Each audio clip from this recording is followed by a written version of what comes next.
তাহলে বলুন অমাত্য, আমাকে বলা হয়েছিল যে আমার স্ত্রী আর আমার পুত্র মারা গিয়েছে, তাহলে তারা আমার সামনে জীবিত কিভাবে দাঁড়িয়ে আছে?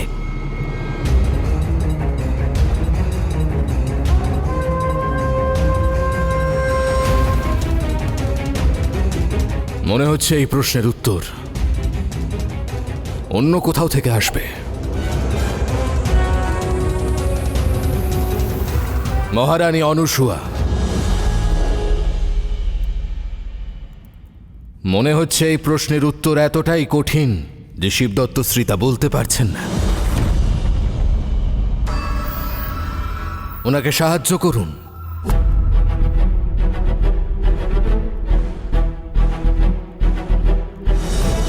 আমি আপনার প্রাণ রক্ষার বদলে আপনাকে অপমান করা বেছে নিয়েছিলাম মহারাজ। আর যখন আপনি অজ্ঞান হলেন তখন আমি জানতে পারলাম যে তক্ষশিলা নরেশ অম্বিরাজের লক্ষ্য আপনাদের সকলকে হত্যা করা।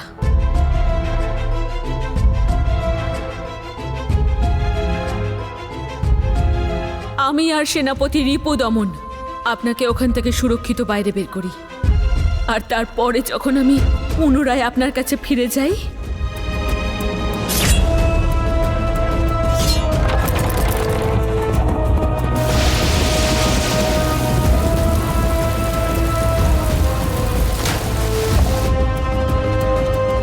আমার পুত্রকে হারিয়ে ফেলার পরে আমার স্মৃতিশক্তি চলে যায়।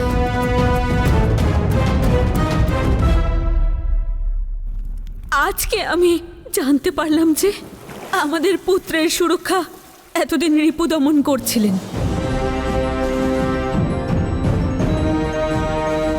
আর আমাদের পুরুকে নিয়ে এতদিন উনি দস্যু লোকেই ছিলেন।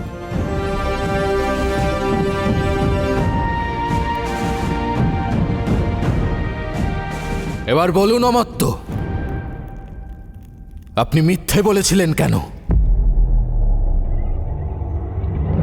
উত্তর দিন অমাত্য। কারণ আমি তক্ষশিলার সঙ্গে পৌরব রাষ্ট্রের সম্পর্কের কাহিনী শেষ করে দিতে চেয়েছিলাম। তক্ষশিলার এই বীজ সে ধ্বংস করারই যোগ্য ছিল। তক্ষশিলাতে যেভাবে আপনার অপমান হয়েছিল তার একটাই প্রতিশোধ ছিল অনুসুয়ার মৃত্যু। মহারানী অনুসুয়া বলুন।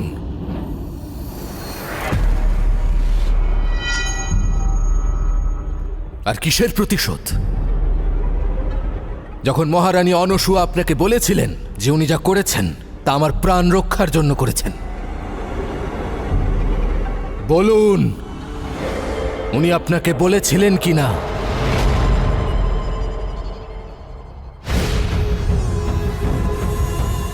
সত্যিটা জানার পরেও আপনি মহারানী অনুসুয়ার প্রাণ নিতে চেয়েছিলেন কেন? কারণ আমার জন্য সব থেকে বড় সত্যি হলো এটাই যে তক্ষশিলা আমার শত্রু। তক্ষশিলার প্রত্যেক নাগরিক, সেখানকার প্রত্যেক সন্তান আমার শত্রু। আমি ওর প্রাণ নিতে চেয়েছিলাম কারণ আমি আপনার ওই ভুল শোধরাতে চেয়েছিলাম যা আপনি ওকে বিবাহ করে করেছিলেন। হ্যাঁ, আমি ওর প্রাণ নেওয়ার চেষ্টা করেছিলাম, আর সুযোগ পেলে আমি তা আবার করব। শিবদত্ত,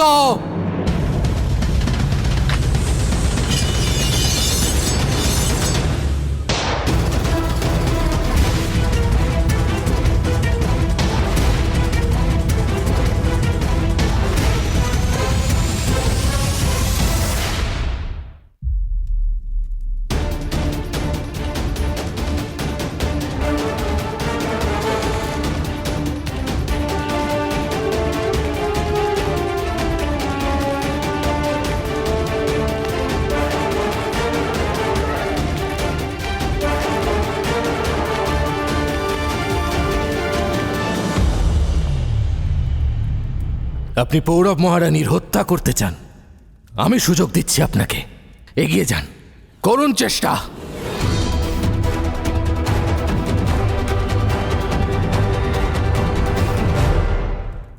আমাদের শত্রু রাজ্যের এই স্ত্রীলোক আজ তোমার কাছে আমার থেকে বড় হয়ে গেল। ওর জন্য তুমি আমার উপরে তলোয়ার তুলবে? হ্যাঁ অমাত্য, কারণ নিজের ঘৃণার বশে আপনি রাষ্ট্রের মহারানীকে সম্মান করতে ভুলে যেতে পারেন, কিন্তু আমি নিজের স্ত্রীকে রক্ষা করতে ভুলতে পারবো না।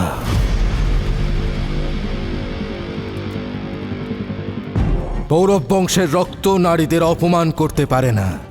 তারা তাদের সম্মান আর ন্যায়ের জন্য অস্ত্র ধারণ করে, যেমন পুরু তুলেছিল।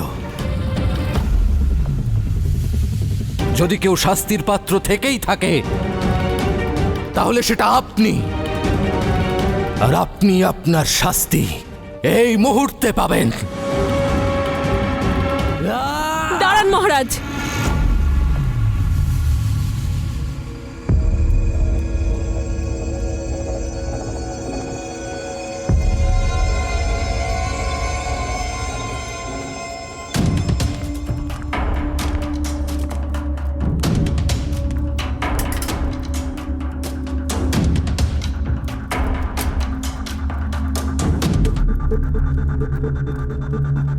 এই তলোয়ার, সজ্জন কাকা তো এই তলোয়ার দিয়েই লড়ছিল।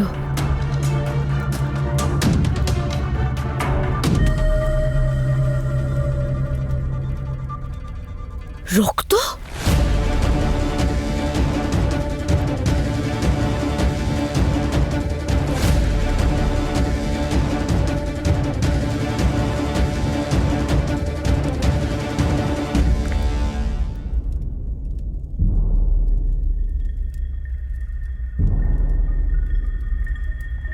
শিবদত্ত শ্রীকে বধ করবেন না মহারাজ, উনি আপনার দাদা।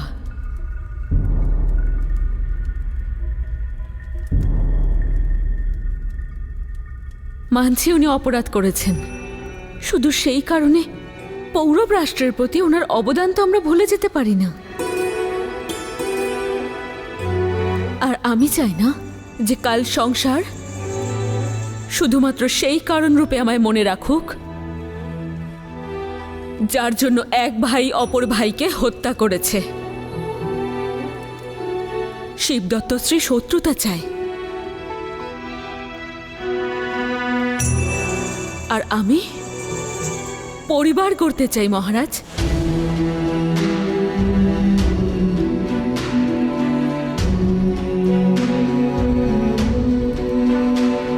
ক্ষমা করে দিন ওনাকে।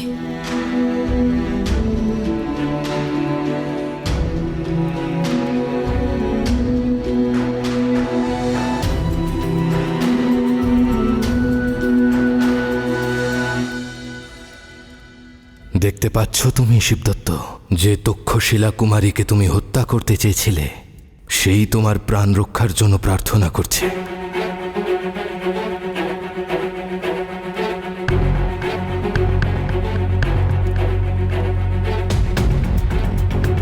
অমাত্যকে ক্ষমা করার আপনার প্রস্তাবের সঙ্গে আমি সহমত নই মহারানী, কিন্তু আপনার একটা কথার সঙ্গে আমি অবশ্যই সহমত।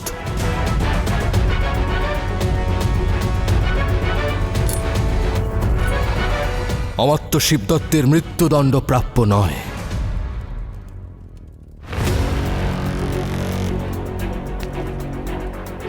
কারণ উনি যে অপরাধ করেছেন তার কাছে মৃত্যু খুবই ছোট একটা শাস্তি।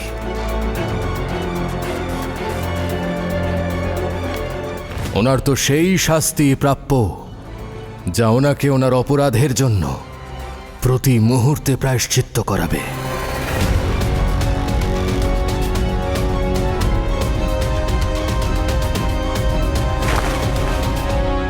অমাত্য শিবদত্ত নিজের মহারাজকে অন্ধকারে রেখেছিল, তাই ওনাকে কাল কুঠুরিতে বন্দী করা হোক।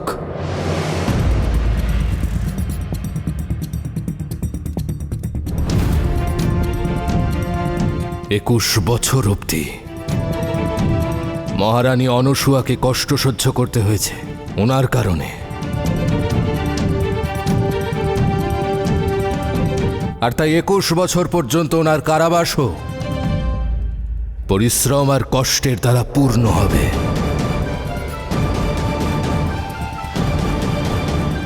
একুশ বছর পর্যন্ত আমার পুত্র আমার থেকে আর তার মায়ের থেকেও আলাদা ছিল।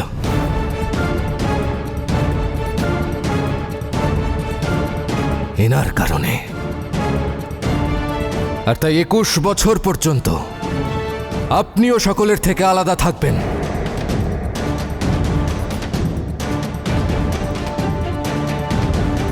কনিষ্ক, নিয়ে যাও ওনাকে বন্দিগৃহে। রাজাদেশ পালন করা হোক।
যুদ্ধ তো করে নিলে,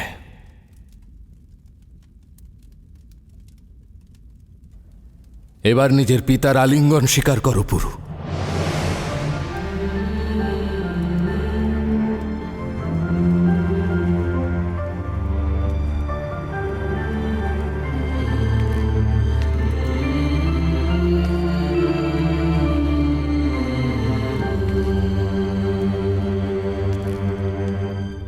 পুরু,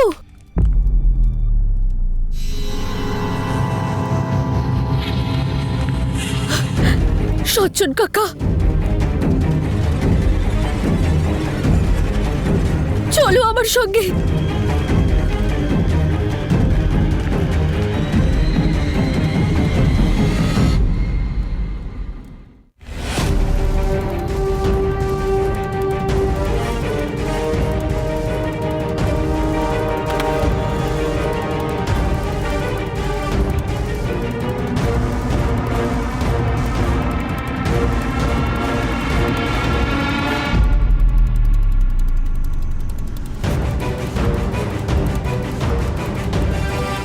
বাবা, বাবা, বাবা, বাবা, বাবা, বাবা, বাবা, বাবা, এ কি হলো? বাবা, বাবা, বাবা, বাবা, কে করেছে এটা? হ্যাঁ, এসব কি করে হলো বাবা? বাবা, আপনি চিন্তা করবেন না, চিন্তা করবেন না। আপনি, আপনার পুরো এসে গেছে, এবার আর কিচ্ছু হবে না আপনার। আমি এক্ষুনি আপনাকে বৈদ্যের কাছে নিয়ে যাচ্ছি, এক্ষুনি। পুরো বাবা, আর কোনো লাভ নেই পুরো, বৈদ্য আর কিচ্ছু করতে পারবে না। না বাবা, এমনটা বলবেন না। আমার কষ্ট হচ্ছে না, আমি খুব খুশি যে আমি আমার সন্তানের কোলে নিজের শেষ নিঃশ্বাস ত্যাগ করছি। না বাবা, আপনি আপনার পুরুকে ছেড়ে যেতে পারেন না। আপনি ছেড়ে চলে গেলে আমি একা হয়ে যাব বাবা। তুমি একা কোথায়? তুমি তো তোমার পরিবার পেয়ে গেছো বাবা, বাবা, তোমার নিজের লোক। যাদের সাথে তুমি জন্ম থেকে জুড়ে রয়েছ, সবাই তোমার নিজের পুরো।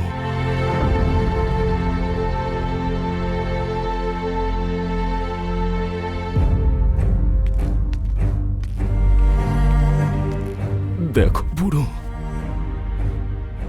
তোমার পরিবার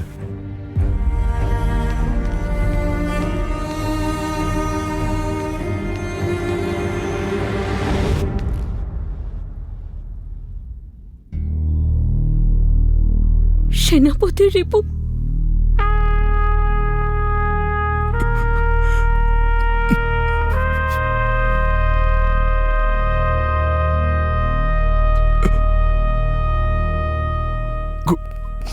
কোনো ভুল করে থাকলে ক্ষমা করে দেবেন।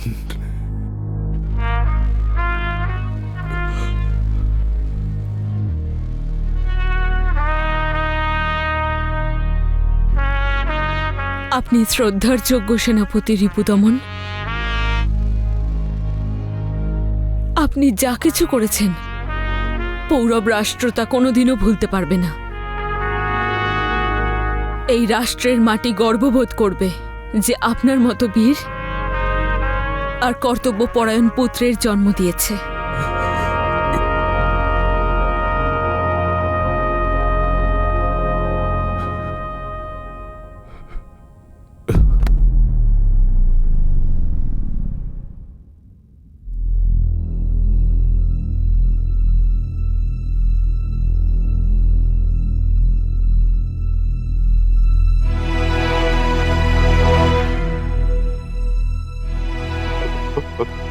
বাবা, বাবা, বাবা, বাবা, বাবা, বাবা, বাবা, বাবা।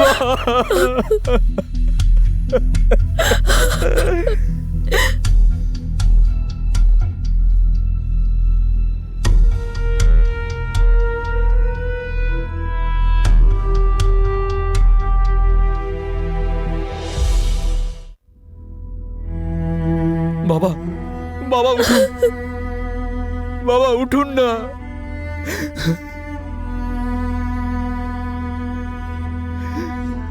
যখন যখন আপনাকে আমার দরকার ছিল আপনি সব সময় আমার পাশে থেকেছেন বাবা।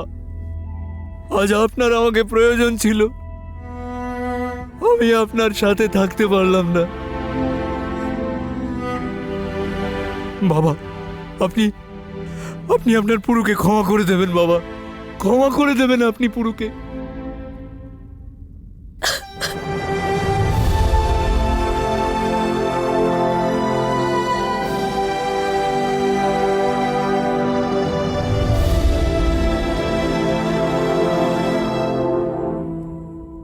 সেনাপতি রিপুদমন একজন প্রকৃত যোদ্ধা মহারাজ।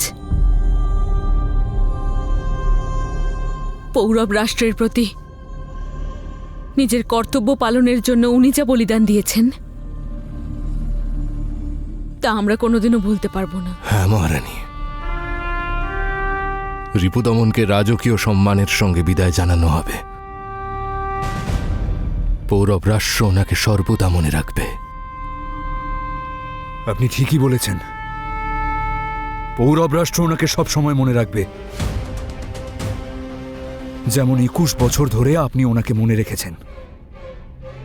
একজন সেনাপতি দস্যু লোকে নিজের কর্তব্য পালন করছিল, আর এক রাজা প্রাসাদে বসে শান্তির নিঃশ্বাস ফেলছিল।